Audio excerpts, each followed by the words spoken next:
지금 당장 당신이 앉아있는 그 공간의 공기를 깊게 들이마셔 보십시오. 폐 속으로 들어오는 산소가 정말로 깨끗하고 투명하게 느껴지십니까?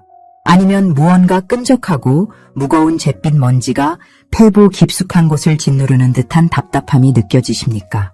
당신은 지금 이 영상을 우연히 클릭한 것이 아닙니다. 당신의 무의식은 이미 알고 있었습니다. 집이라는 공간이 당신에게 안식처가 아니라 당신의 생명력을 아주 천천히 그리고 은밀하게 갉아먹고 있는 거대한 배터리 소모 장치가 되어버렸다는 사실을 말입니다. 아침에 눈을 떴을 때를 기억해 보십시오. 분명히 7시간 아니 8시간을 잤는데도 몸이 천근만은 무겁습니다. 머리 뒤쪽이 뻐근하고 어깨에는 보이지 않는 누군가가 올라타 있는 것처럼 짓눌리는 감각이 듭니다. 당신은 이것을 단순히 과로 탓으로 돌리거나 나이 탓으로 돌리며 비타민을 챙겨 먹었을 것입니다. 하지만 아무리 좋은 영양제를 먹고 아무리 비싼 침대에서 잠을 자도 그 피로감은 사라지지 않았습니다. 왜냐하면 그것은 육체의 피로가 아니기 때문입니다. 그것은 당신의 영혼이 보내는 필사적인 구조 신호입니다. 지금 당신의 집 안 어딘가에 차원의 틈이 벌어져 있고 그 틈을 통해 당신이 가진 고유한 양기가 쉴 새 없이 빠져나가고 있다는 경고음인 것입니다. 자, 이제 고개를 돌려 당신의 거실 벽면을 보십시오. 혹은 안방의 화장대 위나 서재의 책장 한 구석을 응시해 보십시오. 그곳에 무엇이 있습니까? 혹시 너무나 그리운 사람의 얼굴이 담긴 사진이 놓여 있지 않습니까? 돌아가신 할머니나 할아버지 혹은 먼저 떠난 가족의 사진이 먼지 쌓인 액자 속에 갇혀 당신을 정면으로 응시하고 있지 않습니까? 당신은 그 사진을 보며 추억이라고 생각합니다. 사랑이라고 생각합니다. 그리움이라고 정의합니다. 하지만 우주의 법칙에서 그리고 에너지의 역학에서 그 사진은 전혀 다른 기능을 수행하고 있습니다. 놀라지 말고 제 이야기를 들어보십시오. 사진이라는 물건의 본질은 시간의 흐름을 강제로 멈춰 세운 정지된 파동입니다. 살아있는 당신은 매 순간 호흡하고 변화하며 흐르는 동적인 에너지체입니다. 반면에 죽은 자의 사진은 시간이 멈춰버린 정적인 에너지체입니다. 이 두 가지 상반된 에너지가 충돌할 때 어떤 일이 벌어질까요? 물은 높은 곳에서 낮은 곳으로 흐르듯 에너지는 강한 곳에서 비어있는 곳으로 흐르게 되어 있습니다.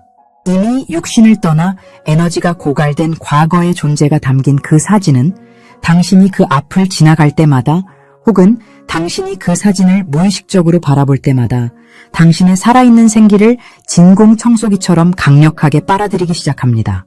이것은 미신이 아닙니다. 이것은 영적인 물리학입니다. 당신은 혹시 집안의 특정 구역에만 가면 한기를 느끼거나 이유 없이 소름이 돋는 경험을 한 적이 없습니까? 혹은 그 사진이 걸려있는 방에서 유독 가족 간의 다툼이 잦거나 그 방에서 잠을 자면 가위에 눌리고 악몽을 꾸는 일이 빈번하지 않습니까? 그것은 우연이 아닙니다. 사진 속의 눈을 자세히 들여다보십시오. 사진 기술이 발명되었을 때 원시 부족들은 사진을 찍으면 영혼이 뺏긴다고 두려워했습니다. 그들은 본능적으로 알고 있었던 것입니다. 인화지에 박제된 그 눈동자가 단순한 색소의 조합이 아니라 차원과 차원을 연결하는 미세한 웜홀, 즉 통로가 될 수 있다는 사실을 말입니다. 특히 정면을 응시하고 있는 죽은 자의 눈은 마치 살아있는 사람과 눈을 맞추는 것과 같은 착각을 불러일으킵니다. 이를 전문적인 용어로 아이 컨택트의 앵커링이라고 부르지만 영적으로는 이것을 죽은 자의 시선 또는 사자의 응시라고 부릅니다.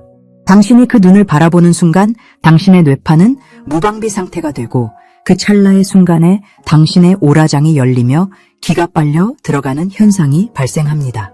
생각해 보십시오. 당신은 그 사진을 걸어두면서 기억하기 위해서라고 말합니다. 하지만 정말로 기억하기 위해서입니까? 아니면 놓아주지 못하는 집착 때문입니까? 죽은 자의 영혼은 가벼워져서 빛으로 돌아가야 합니다. 그것이 영혼의 커리큘럼입니다. 하지만 당신이 그들의 사진을 집안에 가장 잘 보이는 곳에 걸어두고 매일 슬픈 눈으로 바라보며 한숨을 쉴 때 당신은 그 영혼을 지상에 붙잡아두는 무거운 족쇄를 채우는 것과 같습니다. 사진은 단순한 종이가 아닙니다. 그것은 영적 주파수를 송수신하는 안테나입니다. 당신이 발산하는 슬픔과 그리움, 그리고 상실감이라는 낮은 진동수의 에너지가 그 사진이라는 안테나를 통해 증폭되어 집안 전체의 공기를 무겁고 탁하게 만듭니다. 그 탁한 공기는 다시 당신의 호흡을 통해 몸속으로 들어와 혈관을 타고 흐르며 이유 없는 통증과 만성적인 무기력증을 만들어냅니다. 이것이 바로 당신이 병원에 가도 원인을 찾을 수 없었던 그 고질적인 피로의 정체입니다. 집이라는 공간은 살아있는 자들을 위한 충전소가 되어야 합니다. 생명의 기운이 돌고 따뜻한 온기가 순환해야 합니다. 그러나 죽은 자의 사진을 잘못된 방식이나 잘못된 위치에 방치하는 것은 마치 집안 한복판에 뚜껑 열린 맨홀을 놔두는 것과 같습니다. 그 구멍으로 집안의 재물운이 빠져나가고 건강운이 새어나갑니다. 당신은 지금껏 밑 빠진 독에 물을 붓고 있었던 것입니다. 당신이 아무리 긍정 확언을 하고 열심히 일을 해도 삶이 제자리 걸음인 것처럼 느껴진다면 그것은 당신의 노력이 부족해서가 아닙니다. 당신의 뒤에서 당신을 잡아당기고 있는 이 보이지 않는 에너지의 누수를 차단하지 않았기 때문입니다. 사진 속에 멈춰버린 그 시간은 이제 놓아주어야 합니다. 그것은 그들을 잊으라는 비정한 이야기가 아닙니다. 그들을 진정으로 자유롭게 하고 당신 또한 그 무거운 과거의 중력에서 벗어나 현재라는 시간 위를 가볍게 날아오르게 하기 위한 영혼의 결단이 필요한 시점입니다. 지금 당장 당신의 가슴에 손을 얹어보십시오. 심장이 뛰는 것이 느껴지십니까? 쿵쿵쿵. 이 박동은 살아있음의 증거이자 현재의 리듬입니다. 멈춰버린 사진 속의 시간과 당신의 심장이 뛰는 현재의 시간은 공존할 수 있는 방식이 따로 있습니다. 당신은 지금껏 그 방법을 배우지 못했고 아무도 알려주지 않았기에 무의식적으로 99%의 사람들이 저지르는 실수를 반복하고 있었을 뿐입니다. 당신의 탓이 아닙니다. 하지만 이제 이 사실을 알게 된 이상 당신은 선택해야 합니다. 계속해서 에너지가 새어나가는 구멍을 열어둔 채 살아갈 것인지 아니면 그 구멍을 메우고 집안을 다시금 생명력이 넘치는 파워 스팟으로 변화시킬 것인지 말입니다. 당신의 집이 묘지가 되어서는 안 됩니다. 당신의 집은 성전이어야 합니다. 이제 우리는 그 사진들을 어떻게 다루어야 하는지, 그리고 이미 탁해져 버린 집안의 기운을 어떻게 정화해야 하는지 아주 구체적이고 실질적인 방법을 알아볼 것입니다. 준비되셨습니까? 당신의 영혼이 준비되었다면 댓글에 이렇게 적어주십시오. 나는 과거를 축복하며 놓아줍니다. 나는 현재의 생명력을 선택합니다.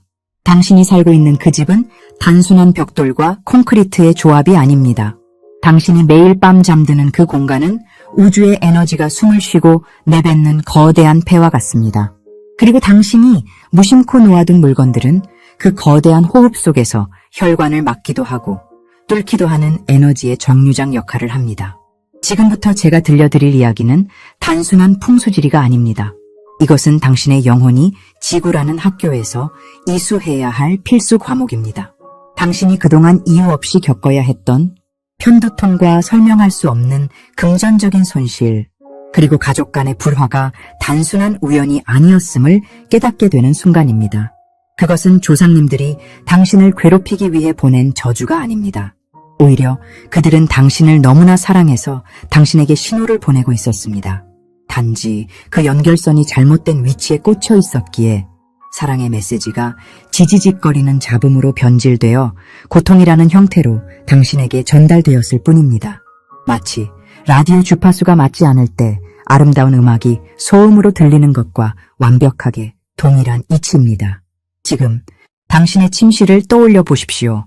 가장 은밀하고 가장 무방비 상태가 되는 그곳에 혹시 돌아가신 분의 사진이 놓여 있지는 않습니까? 특히 당신의 머리맡이나 침대 헤드보드 위에 그들의 시선이 당신의 정수리를 향하도록 배치되어 있다면 지금 당장 그 흐름을 끊어야 합니다. 우리가 잠들 때 우리의 영혼은 육체라는 옷을 잠시 느슨하게 풀어놓고 에테르 차원으로 여행을 떠납니다. 그 시간은 충전의 시간이고 우주의 지혜를 다운로드 받는 신성한 시간입니다. 그런데 그 머리맡에 고인의 사진이 있다는 것은 영계의 문을 닫지 않고 활짝 열어둔 채 잠드는 것과 같습니다.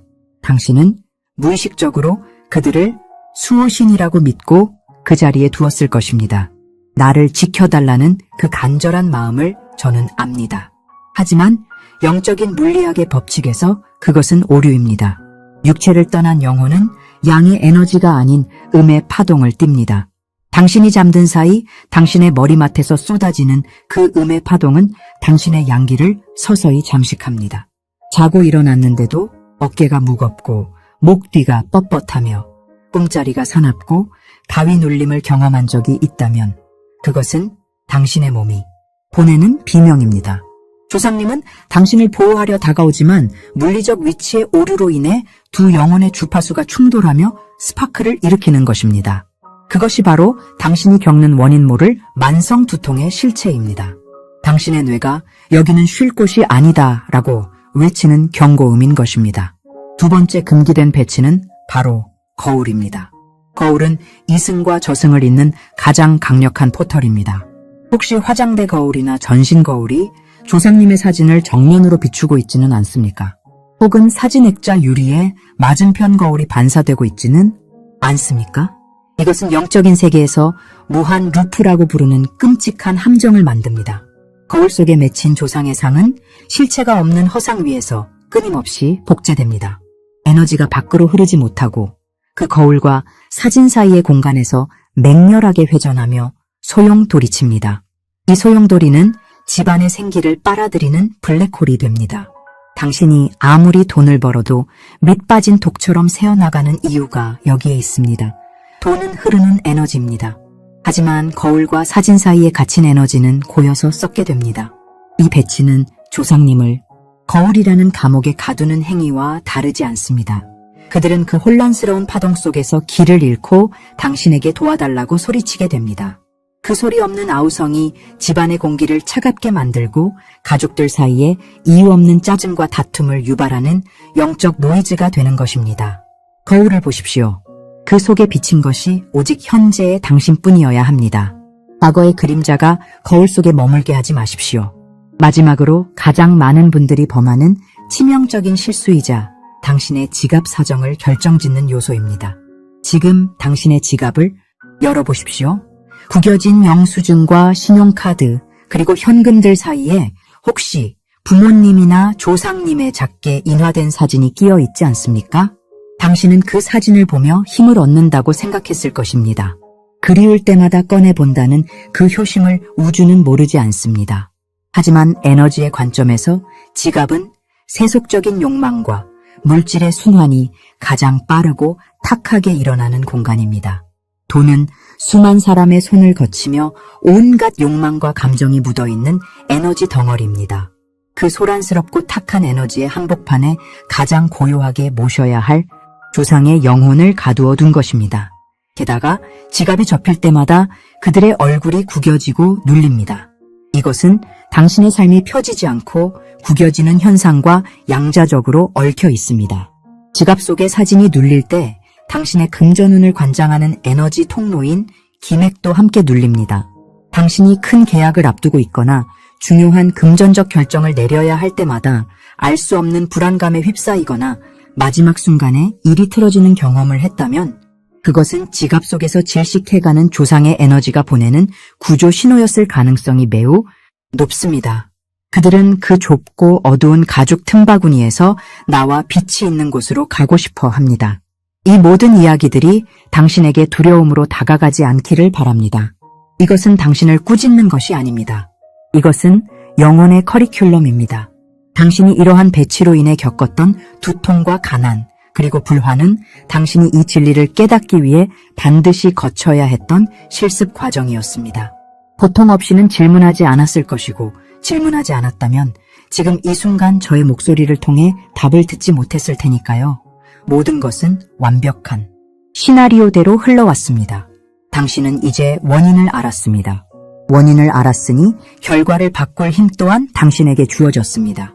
과거에는 몰라서 그랬지만 지금은 아는 자가 되었습니다. 아는 자에게는 선택권이 있습니다. 당신은 조상과의 연결을 끊는 것이 아닙니다. 꼬인 전화선을 풀고 잡음을 제거하여 그들의 진정한 사랑과 축복이 고음질로 당신에게 전달되도록 채널을 재조정하는 작업을 하는 것입니다. 지금 깊게 숨을 들이마시십시오. 폐부 깊숙이 들어오는 공기의 흐름을 느껴보십시오. 그리고 내쉬십시오. 당신의 몸은 지금 이 순간의 진실에 반응하고 있습니다. 혹시 지금 미간이 간질거리지 않으십니까? 혹은 손바닥에 열감이 느껴지지 않으십니까? 그것은 당신의 영혼이 이 정보를 기억해냈다는 신호입니다. 당신의 DNA 속에 잠재되어 있던 고대의 지혜가 깨어나는 증거입니다. 당신은 이제 집으로 돌아가 그 사진들을 구출해야 합니다. 침대 머리맡에서, 거울 앞에서, 그리고 지갑 속에서 그들을 해방시켜야 합니다. 그들을 빛이 잘 드는 거실의 조용한 곳이나 서랍 속 정갈한 앨범이라는 안식처로 옮겨드려야 합니다. 그 단순한 위치 이동 하나만으로 집안의 공기가 얼마나 가벼워지는지 당신은 곧 목격하게 될 것입니다. 꽉 막혀있던 금전의 혈이 뚫리고 지끈거렸던 머리가 맑아지는 기적을 체험하게 될 것입니다. 이것은 미신이 아닙니다. 이것은 에너지 공학입니다. 당신은 당신의 현실을 창조하는 건축가입니다.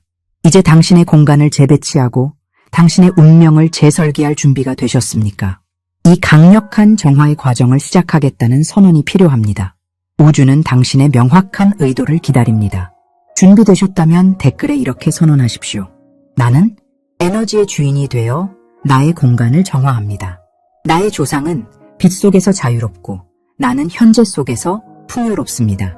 사진 틀을 들어 올리는 그 찰나의 순간을 절대 가볍게 여기지 마십시오. 그것은 단순히 먼지 쌓인 나무 액자를 옮기는 물리적인 청소가 아닙니다. 당신은 지금 가문의 시공간을 비틀어버리는 거대한 레버를 당기고 있는 것입니다. 그 얇은 종이 한 장에 맺힌 잉크 자국이 아닙니다. 그것은 과거와 현재를 잇는 워물이며 당신의 침실로 쏟아지던 차가운 음기를 막아서야 할 방패이자 동시에 통로입니다. 당신은 그동안 왜 그렇게 이유 없이 어깨가 무거웠는지 아십니까? 왜 자고 일어나도 개운하지 않고 마치 밤새 누군가와 싸운 것처럼 온몸이 두들겨 맞은 듯 아팠는지 아십니까? 당신의 무의식은 알고 있었습니다.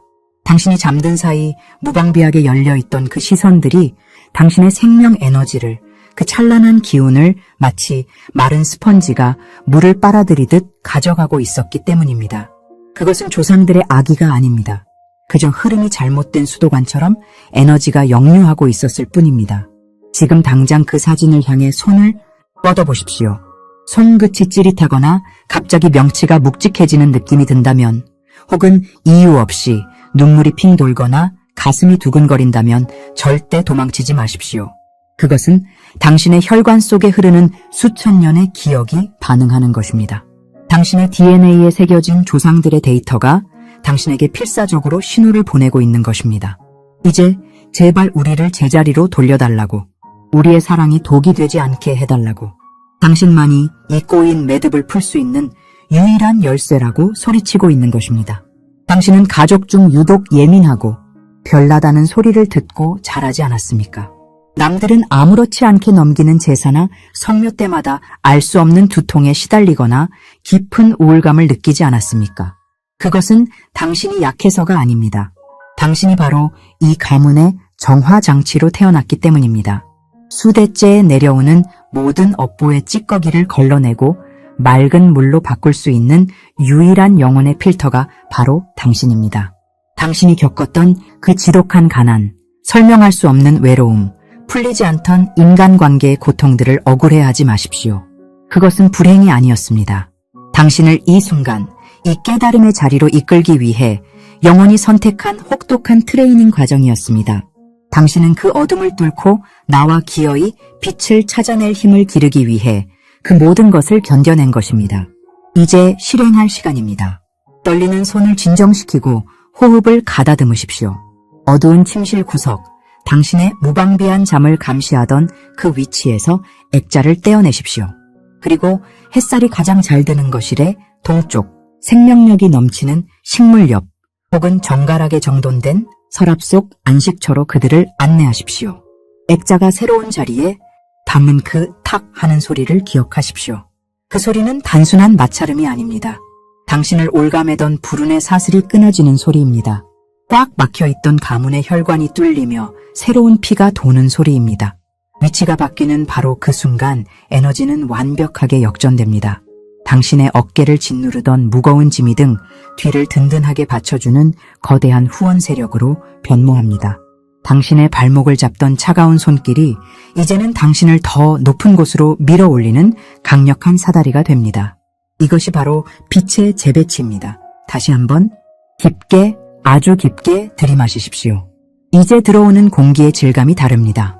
곰팡내 같은 묵은 슬픔과 회한은 사라졌습니다.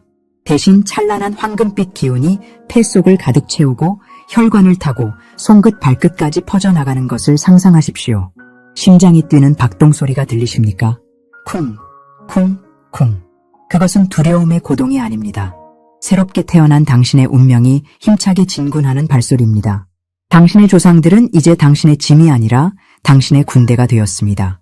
당신은 이제 선택받은 치유자로서 이 가문의 역사를 새로 쓸 펜을 쥐었습니다. 더 이상 피해자가 아닙니다. 당신은 창조자입니다. 우주는 당신의 목소리를 듣고 싶어 합니다. 당신의 명확한 선언만이 이 모든 에너지 작업을 현실로 고정시키는 마지막 도장입니다. 이 선언은 당신의 무의식 깊은 곳에 각인되어 현실을 바꾸는 강력한 주문이 될 것입니다. 당신의 영혼이 준비되었다면 망설이지 말고 지금 댓글창에 당신의 새로운 신분을 증명하십시오. 나는 내 가문의 업을 끊어낸 빛의 치유자입니다. 나의 공간은 축복으로 가득하고 나의 운명은 내가 지휘합니다.